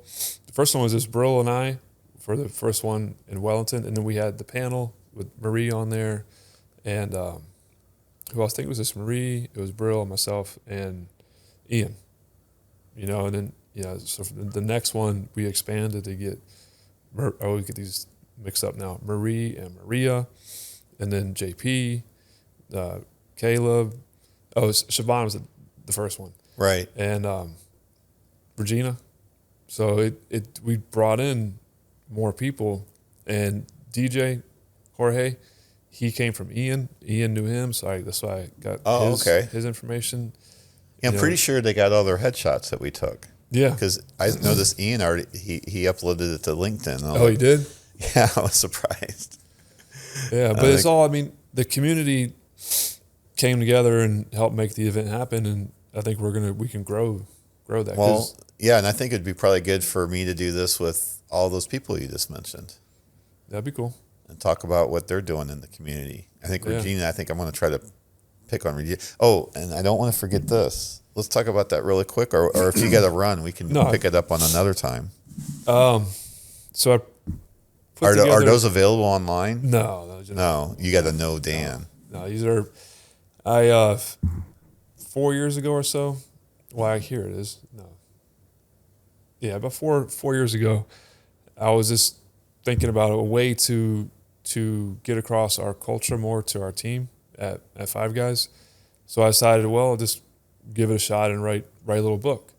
So I put together the first book that I did, and I call it a book. I mean, it's a book, but it's not like a book. It's about this first one is about 10,000 words, and it's called How We Lead, and that one goes through our core values, our mission, our vision, and I put a few stories in each chapter about the particular core value that's about. So if you're a new leader at Five Guys, you can read it. You can read it in maybe less than an hour. If you really sit down and just read it, you can get it done.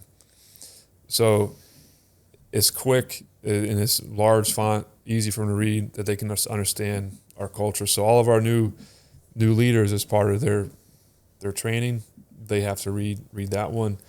And then I read John Maxwell's book, The 5 Levels of Leadership, maybe 2 years ago, and just fell in love with the whole five levels concept. So I was trying to think, how do we teach? How many years ago was that? Probably 2 years ago. 2 years ago. Yeah. Were you already a coach at that point? Or? I became a Maxwell coach in 2023, so yeah, probably was. Right around the same time. So I was trying to think, how do we teach our team the 5 levels, on a consistent basis? Because we can go over it one time, but that's not going to get it into them. It's not going to sink in. It's not going to sink. I've heard it probably a dozen times, Dan, and I still couldn't quote what they are. Right. So I kind of understand the different, you get your line worker at Five Guys, and you got the shift lead, and then you got the assistant manager, and then you got the manager, and then I guess you got the district manager, and then it goes up. But yeah, I guess the shift lead is at level 1, right? Well, the Maxwell's 5 levels, level 1 is position. So they get a position as shift lead. They've got the leadership by position. Or even if we hire a GM from the outside, when they come in, they're level 1. Because they got hired out from the outside. They're brand new. No one knows who they are. Right. They got the position. Congratulations, but you're level 1. Right. So you have to prove yourself and earn yourself. You gotta get the respect to the next levels. Keep moving up the levels, right? Because level 2 is permission.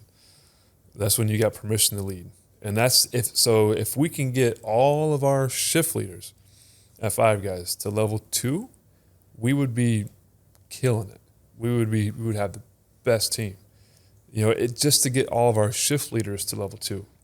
So, but you get what I'm trying to say. Just like you just told me, if Five Guys had every shift leader at a level 2, I mean, that actually impacts your bottom line, does it not? Yeah. In a big way, in a substantial way. Right, because one, your team's going to want to come to work because they're going to enjoy working for you, Kirk, because you're the man. Like, they love working for you. It's fun. They respect you. They trust you. They're going to want to be there. So if your team wants to be there, that's like they're going to do well. That's your first obstacle with anybody that's working for you. That's what I'm hearing. Right. They're going to, because I'm not used to hiring the kind of people that you're. Yeah. If there's anything I remember from attending some of your management meetings, is like, where you're at on your hiring, where you at on your training. Mm-hmm. That's like almost. Is it more important than the hamburgers? I don't know. Well, I think it comes first. It comes first because if you don't have a team, you can't be making burgers. You can't make the burgers, yeah. Or you're going to make really bad burgers. Or you're going to make and bad give burgers. really bad service. So if the team wants to be there and they care about their job, they care about the leader, they're going to perform better and they're going to stay longer. So if they perform better, we're going to get better service. The customers come back more frequently to tell their friends about it.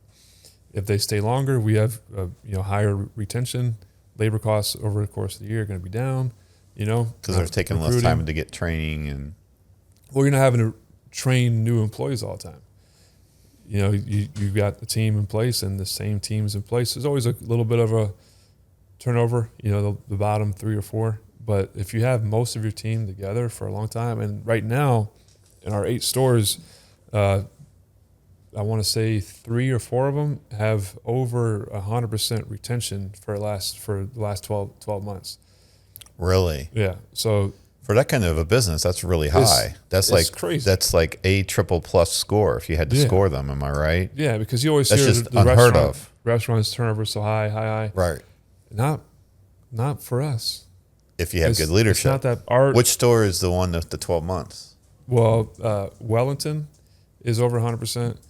Boca's over 100%. I was gonna say Boca. I was gonna bet on Boca. Those two are over 100%. Del Rey is in the 70s or 80s. They're up there too. Boynton might be around 100. They're up there. They're pretty good. Who's at Boynton right now? Lidio. Oh, Lidio and Lovely. Lovely. Yeah, so I've had most of the same people there for over a year. So that can be, for most of the situations, that's really good. Now, there could be the time where that could be a bad thing if you just have people getting too comfortable and they're just coming there to get a paycheck and it's too, laid back. Right, but That can happen. that's where you guys come in. Yeah, I've seen you guys kind of go in and shake things up a little bit every now and then. I guess that's why. Yeah. But not that anybody's doing bad. Right. It's just, I just need a little change it up for a little bit. But we have good leaders too, like Lidios, all of our guys, all of our GMs right now. But I've seen those GMs move around, I guess is what I'm trying to say. Oh, well, that's for different reasons when they move around. It could be because we had to change it up, change the leader or something. But they don't move these days. They don't move too much. In the past, we've been through some times where they were moving too much, and when they're moving too much, you're not getting the results. I mean, right now, they don't move too often. Right now, and our results have been pretty good. Okay, we're doing well. The more you're moving around, you don't get the consistency and results. So I'm just curious, from one business person to another, what's like a key leadership thing that you could share that I might. So right now I have a team of, let's see, 1, 2, I guess 7 plus me. And for my small little team of 7, what would you say would be a good thing to make sure that my team is aware of from a leadership perspective? I know you don't know much about what I do, like the details of it. You see more about the creation and then the output. You don't really understand the in-between parts. Yeah, I think that they all know you care. I think that's important, and they know why it's important to you. What you're trying to accomplish, right? And that they can see that Kirk cares about what he's doing and cares about them. Because when someone cares about you, the individual, not just you, the name on my roster, right? It makes a difference. Yeah. Just small stuff like your birthdays or how's your kid doing or what's going on. Right. How are you really doing? Right. How you doing? Good. No, how are you really doing? Yeah. How many times do you have to ask that to actually get? It can be a couple times, and you kind of know when to actually get through to somebody to like, okay. Yeah. It's not just good. Like how is it really going? Mm-hmm. Yeah, you gotta. What was interesting for me, and I have a small team, is I've had one of my team members come back to me. Again, I got 7. I'm sure you've had this. And they're like, so-and-so is really not pulling their weight. Uh-huh. And they kind of want to disengage from that person. Yeah. So I feel them, but at the same time, that person has a how do I want to say it? They're filling the gap for us, and I feel like they fill that gap well, but the communication skills aren't quite what they should be. Mm-hmm. That's really what it boils down to, is communication skills and follow through and meeting deadlines. So, but that's interesting. Like, how do you deal with something like that? I think some of that is not everybody sees the whole picture. One person who sees person A that's not pulling the weight, they may not see what you see in them. Maybe they have some value.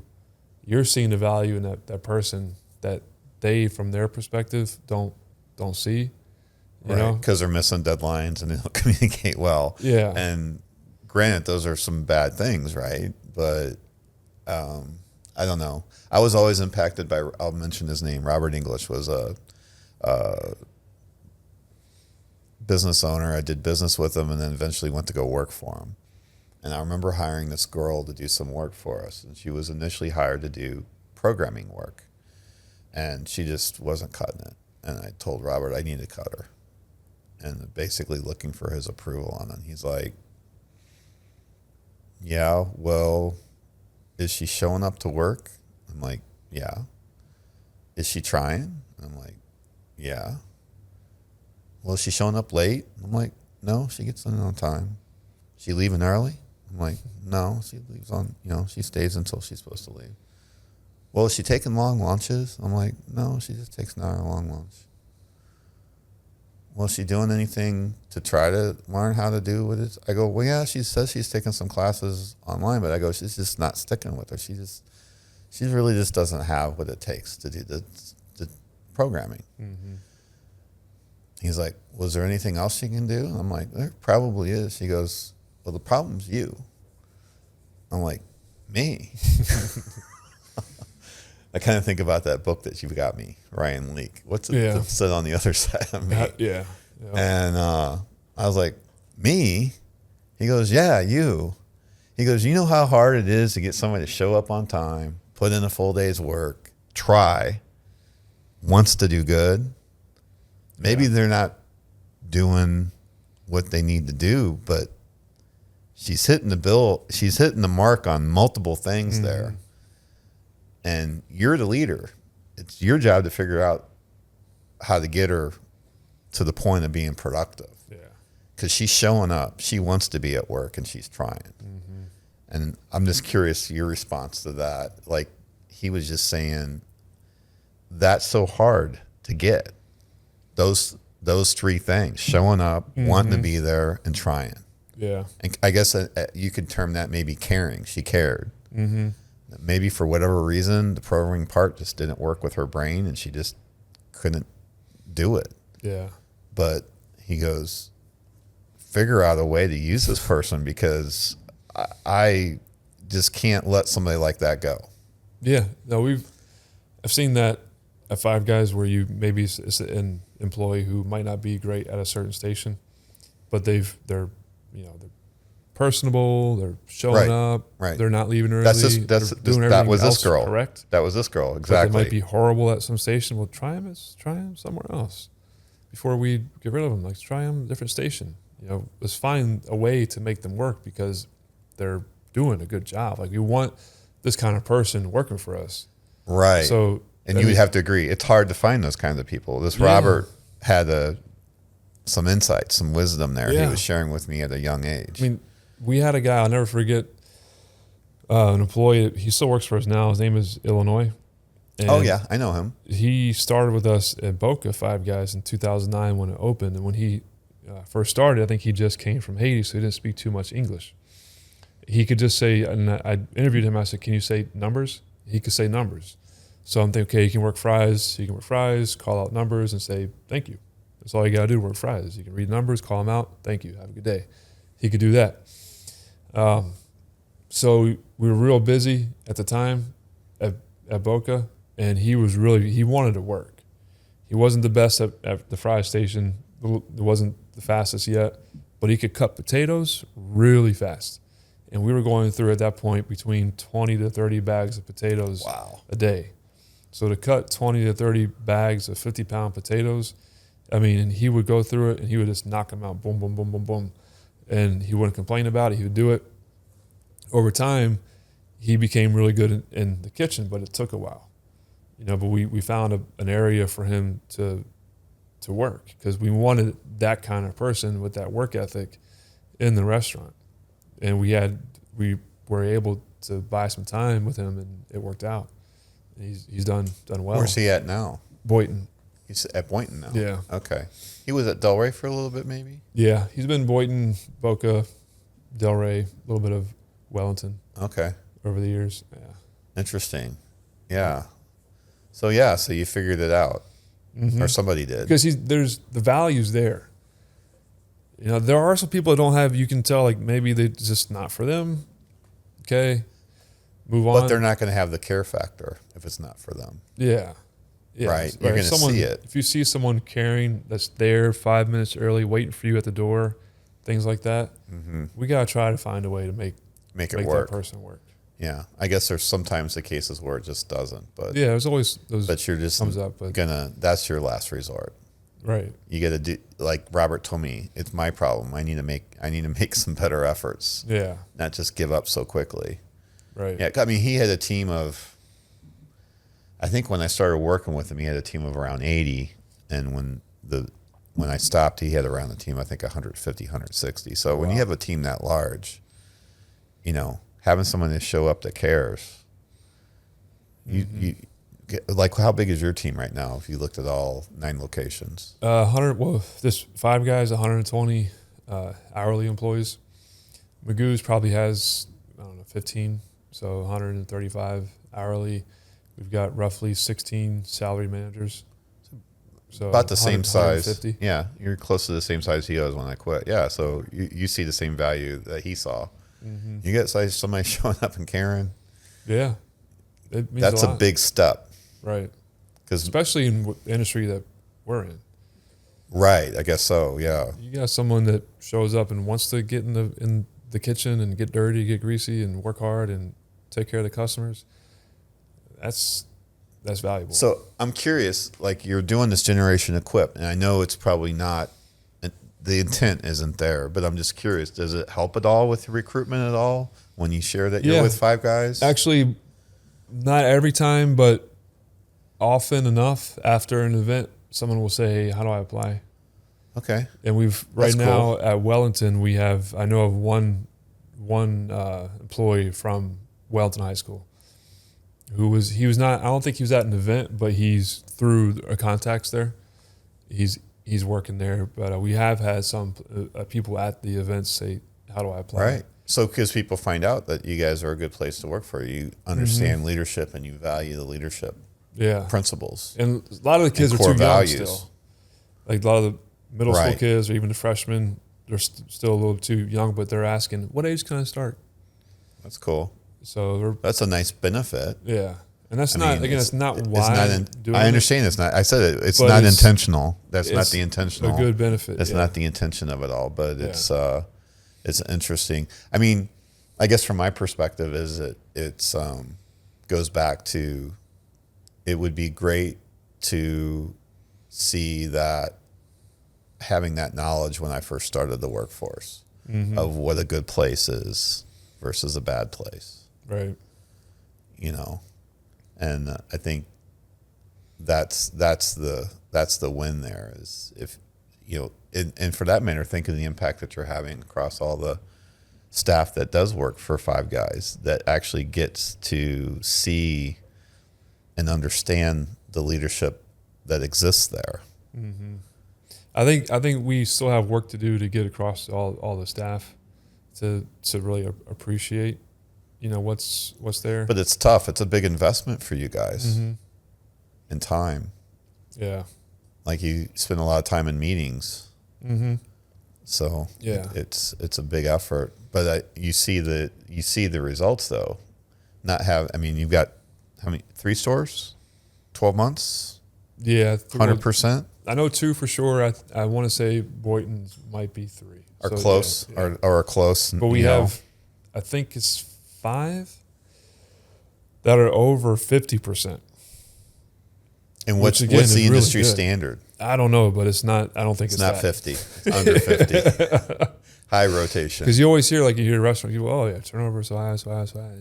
And what I always think in my head, it doesn't have to be that way. Right. Why? Why is it that way? Does it have? Is that this? Why does it have to be that way? It doesn't have to be that way.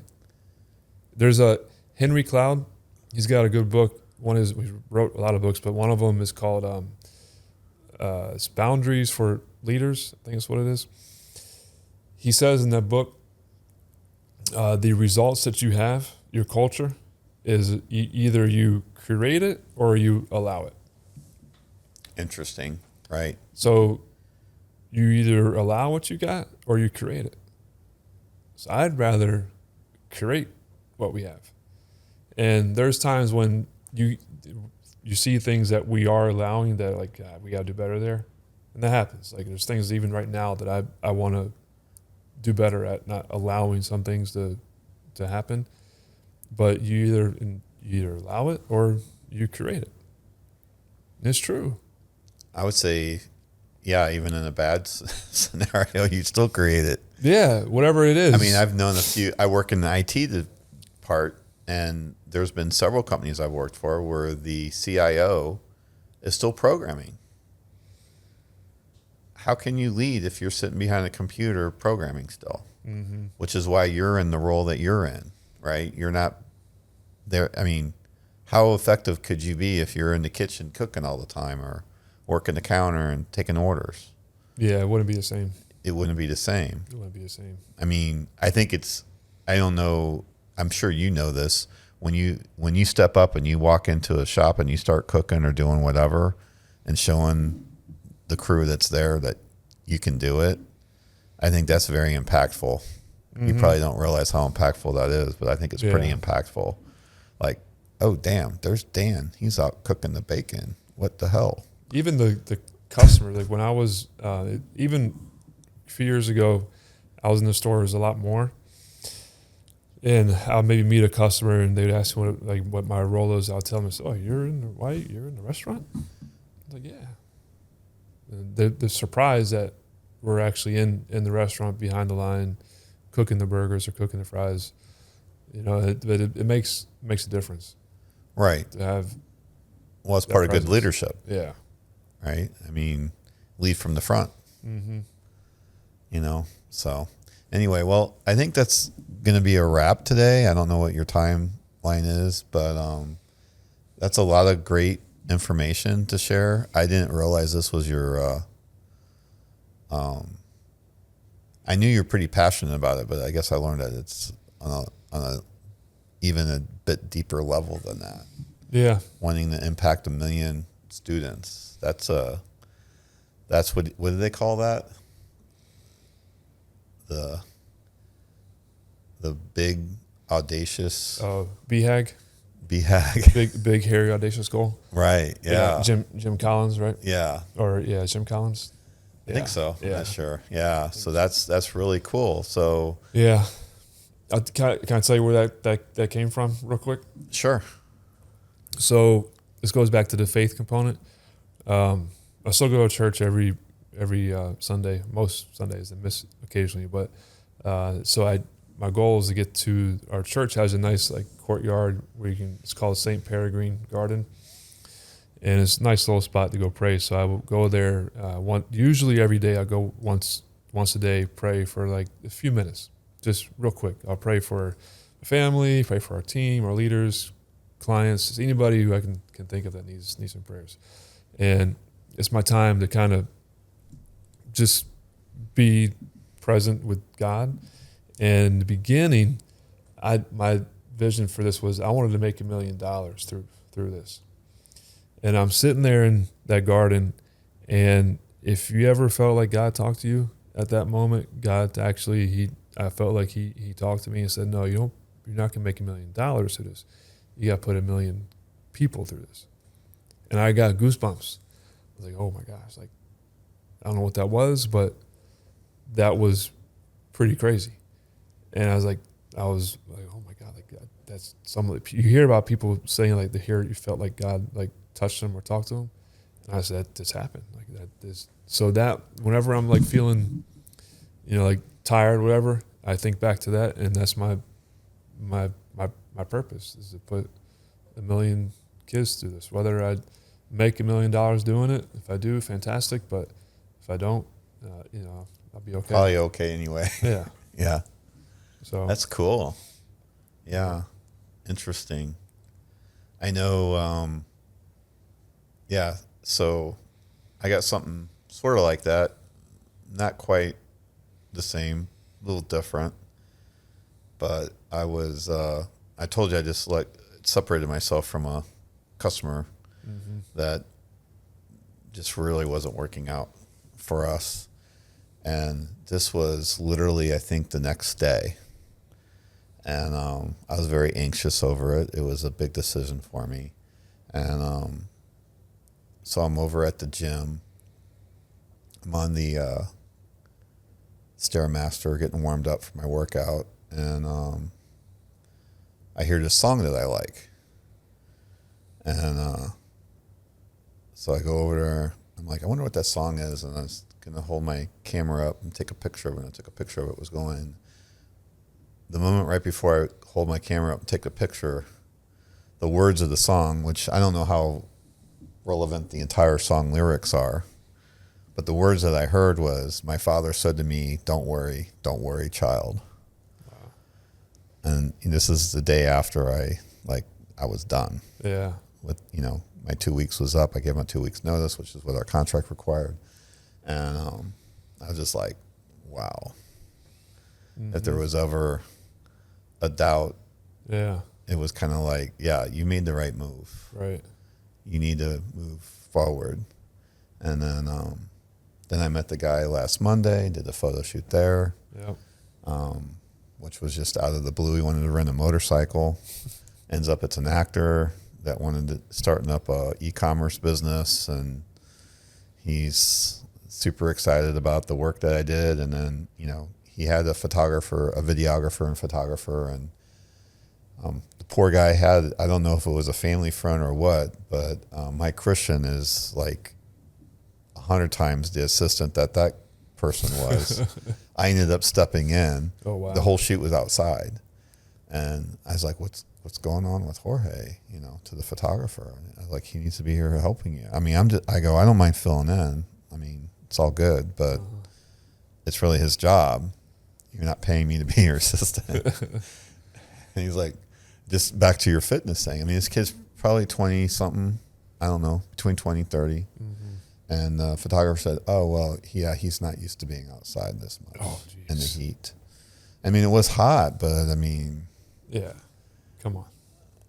It's just, he just didn't have the stamina to take the heat, and then he's on his phone while he's working. Yeah.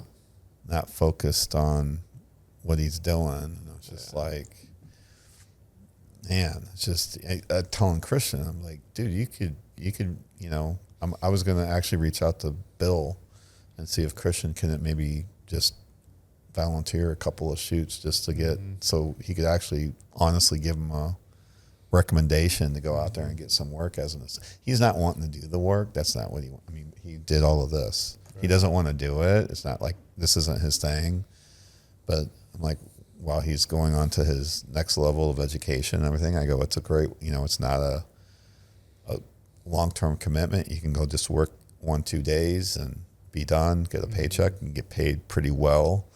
And I go, you should, I can give you a recommendation, but I'm your dad. Yeah. If you could maybe go work for Bill on a few shoots and get a recommendation from somebody that, I'll just never forget Bill said, and he can do this. He's like, if I just had somebody that could coil cables properly, I'd hire him. Christian can coil. There's a special way to coil the cable. Mm-hmm. And Christian knows how to do it. So, yeah, he did a great job. This is the first time he had all this equipment. It's a lot. I know we ran into a few hiccups, but every hiccup there's an answer. Yeah, that's right. We made it work. We'll see how well when we get the final edit. So Dan, thank you so much for coming. I really appreciate this. Thank you for having me. I'd love to do this again.